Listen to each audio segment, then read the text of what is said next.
Education is preparation for reparations.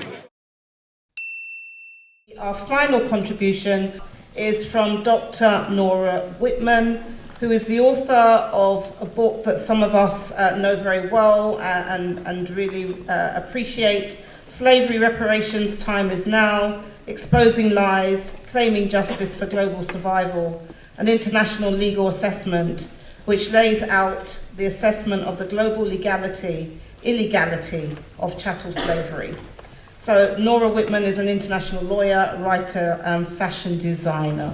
And we should be listening to Nora. To everyone. So I'm Nora Wittmann, and I'm going to speak on the question of the legal status of transatlantic slavery and enslavement at the time it was perpetrated.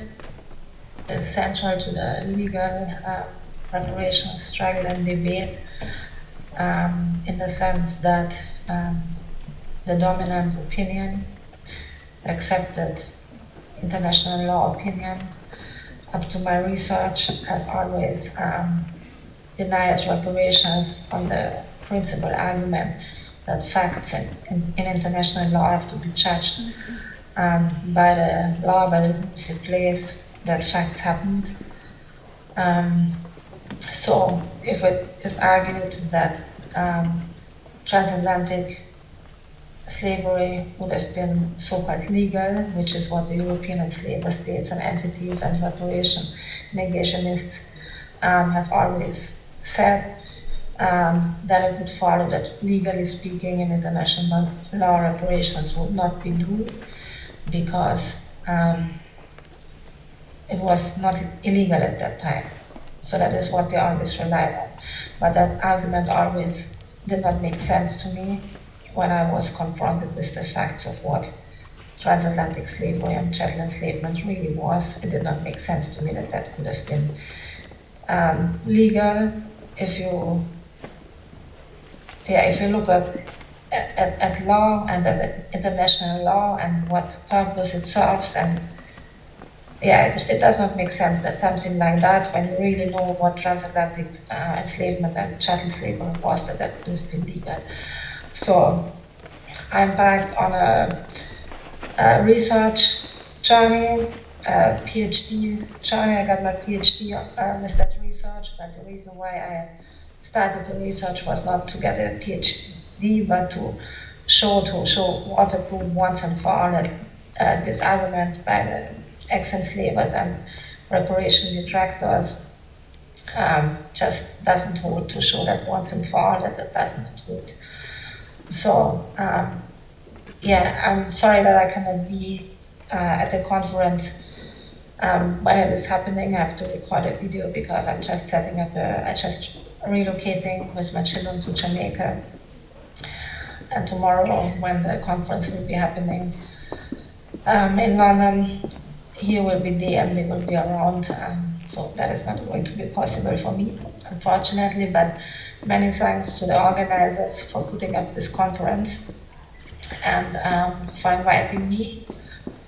So I will do my contribution with a little video.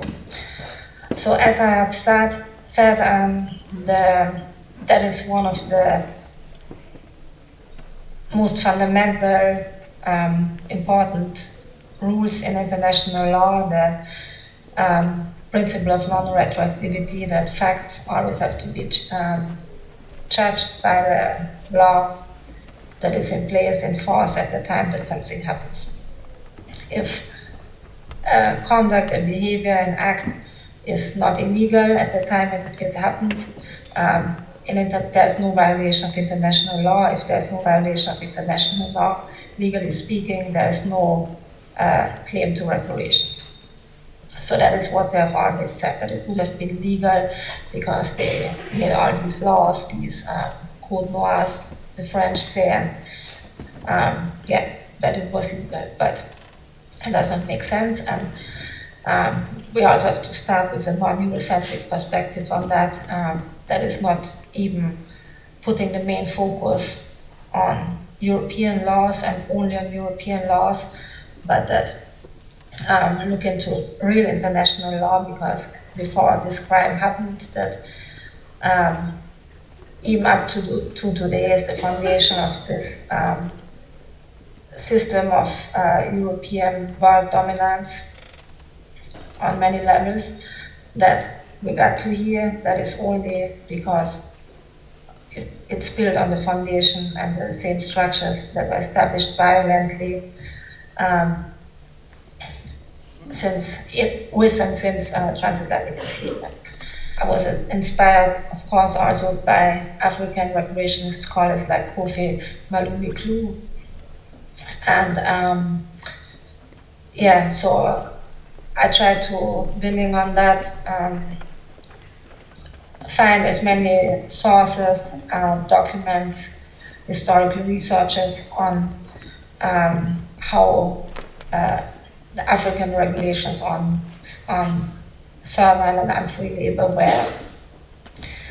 And before we even go into that, one thing that some Europeans and reparation detractors are also arguing is that at that time that African states, or that African states would not have been existed as such, that African political entities would not have been on a level with Europeans, so would not have been able to even contribute to what is considered international law. But that is an illusion also. We know that there were many African political entities, states that were at least on par at that time with European states. They had organized statehood. But even beyond that, I think we also have to look into the fact that that, to an extent, still judges the whole thing through European spectacles. So even other African societies that might not conform to European international law concepts of sovereignty and territory and population still respected human rights and still were in contact with each other and had treaties and all of that. So we definitely have to look into African laws also. And when we do that, we will find that in no African societies, even those that were exchanging captives, war prisoners, criminals, instead of putting them in jails, trading a certain amount, exchanging between sovereigns, that was normal to an extent all over the world. But even those so-called slaves cannot compare in their treatment and the conditions that they lived in to what Africans in transatlantic slavery were subjected to. There was nothing like whipping people to death. There was nothing like putting them in whole body or even facial gibbets. There was nothing like all of the atrocities that we read of. There was nothing like that in African societies.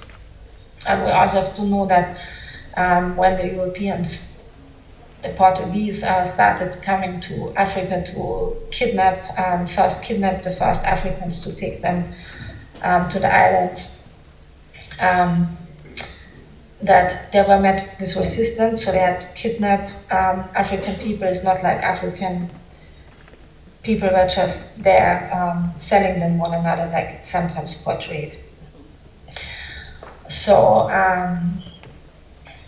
but then they wanted to get more people, so they started to engage with certain African royals like King Afonso of Congo. And he at first was doing that thing that I spoke about with them, that he was giving them a certain number of captives, war captives or criminals, but then they were taking more people. They were kidnapping people still, and he protested. He sent official letters to representatives of the royal crown, of the Portuguese crown, protesting that this what is happening, this can't go on, my people are getting stolen away. But they ignored it and they still kidnapped people, and then in the process they were arming one faction against another. And it's not difficult to find anywhere in the world, one or two corruptible individuals, you give them arms, make them do an insurrection, so they do what you want them to do. So that is what was happening, and it was happening with time on a massive, massive scale. Europeans were bringing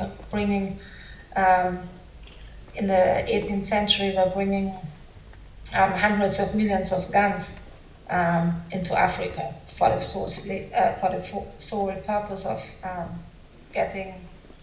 Okay, we're going to have to not hear the whole presentation, but thank you, Dr. Nora Wittmann. I've got strict instructions that we have to finish. Education is preparation for reparations.